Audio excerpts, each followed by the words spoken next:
Vision Group tutware ebyobulimi nga kintu kikulu nnyo mu ggwanga lyaffe. Ffenna tumanyi obukulu bw'obulimi. Y'ensonga lwaki buli mwaka tutegeka n'ebintu byonna tujja kuba n'ebyokuyiga bingi, ebyokulaba bingi.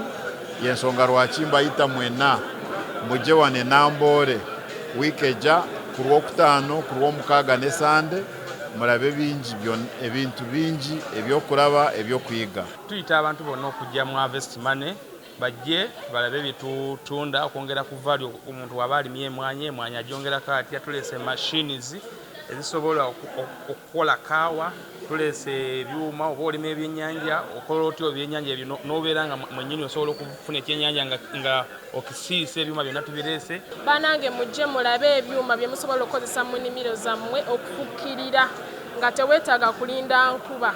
Ofukirira season to season, tolinda na season. Actually twaze na theme gye tuyita seasonless farming. Omulimi ng'asobola okulima from January to December. Download the app on App Store or Google Play Store now. Vision Digital Experience, the future of media.